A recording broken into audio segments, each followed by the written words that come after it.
नमस्कार। आज यो भिडियोमा मैले एउटा गजल लिएर आएको छु जसको शीर्षक युद्ध रहेको छ।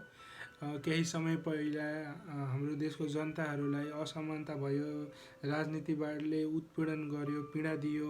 अब समय फेर्नुपर्छ, शासन फेर्नुपर्छ भनेर युद्धमा होमियो देश। जसले गर्दा देशमा धेरै विनाशहरू भए, धेरै नागरिकहरूले ज्यान गुमाए। तर राजनीतिक परिवर्तन भइसकेपछि पनि जनताको जीवनस्तर चाहिँ सोचे जस्तो परिवर्तन हुन नसकेको हुँदाखेरि चाहिँ त्यो अवस्थामा चाहिँ मैले यो गजल लेखेको हुँ। यो गजल यसरी सुरु हुन्छ। म गजलका शेरहरूसँगै त्यसले भनेका कुराहरू पनि केही बुझाउँदै अगाडि बढ्नेछु र सुनिदिनु होला। युद्ध नामको गजल हो यो। युद्ध गर्ने नेता भने कता भड्किँदैछन्, युद्ध गर्ने नेता भने कता भड्किँदैछन्, युद्ध गर्दा छाडेका बम अझै पड्किँदैछन्, युद्ध गर्ने नेता भने कता भड्किँदैछन्, युद्ध गर्दा छाडेका बम अझै पड्किँदैछन्। केही समय अगाडि रोल्पामा बम पड्केर बालबालिकाले ज्यान गुमाउनु परेको थियो। जसका लागि भनी लडे अझै दुःखमा छन्, जनता अझै दुःखमा छन्। जसका लागि भनी लडे अझै दुःखमा छन्, कस्तो लोभ नसकिने केमा अड्किँदैछन्, कस्तो लोभ नसकिने केमा अड्किँदैछन्, युद्ध गर्दा छाडेका बम अझै पड्किँदैछन्। वृद्ध देश लौरो सपुत नपाउँदा कोही, वृद्ध देश लौरो सपुत नपाउँदा कोही, सिमानामा उसका खुट्टा कठै मड्किँदैछन्, युद्ध गर्दा छाडेका बम अझै पड्किँदैछन्, युद्ध गर्ने नेता भने कता भड्किँदैछन्। जङ्गलबाट यात्रा सुरु जङ्गलबाट यात्रा सुरु दरबारसम्म पुगे, जङ्गलबाट यात्रा सुरु दरबारसम्म पुगे, अझै भाग खोइ भन्दै उनै कड्किँदैछन्, अझै भाग खोइ भन्दै उनै कड्किँदैछन्, युद्ध गर्दा छाडेका बम अझै पड्किँदैछन्, युद्ध गर्ने नेता भने कता भड्किँदैछन्। समृद्ध देश सपनामा देख्ने मुटुहरू, समृद्ध देश सपनामा देख्ने मुटुहरू, हरेक नेपालीहरूको मुटुले चाहिँ एउटै सपना देख्छ।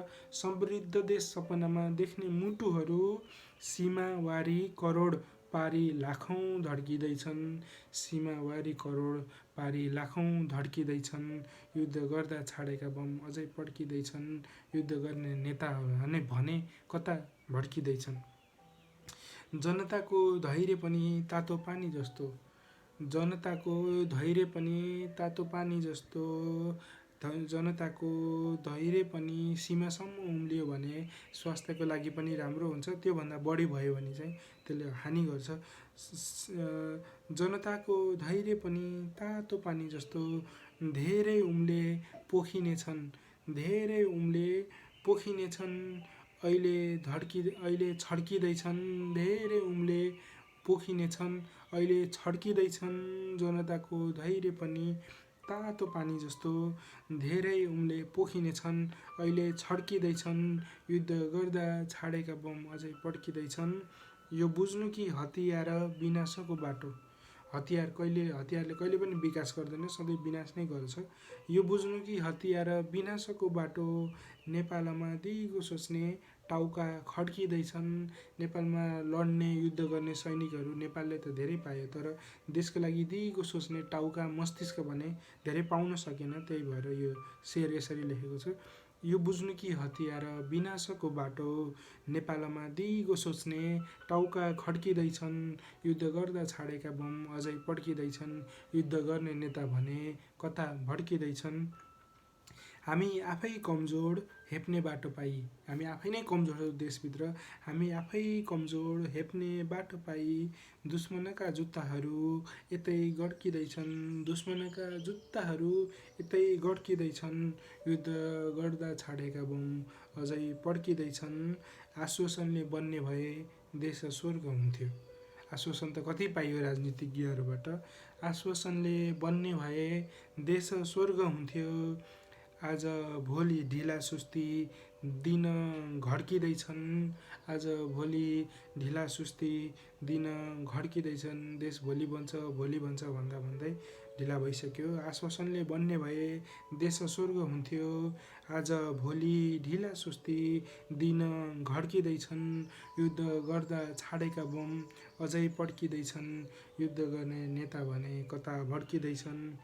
देशको भाग्य हो वा छिमेकी हुन् बैरी।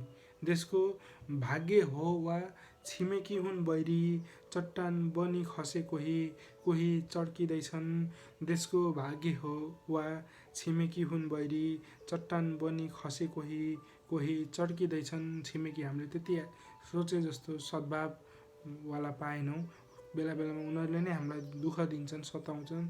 देशको भाग्य हो वा छिमेकी हुन् बैरी।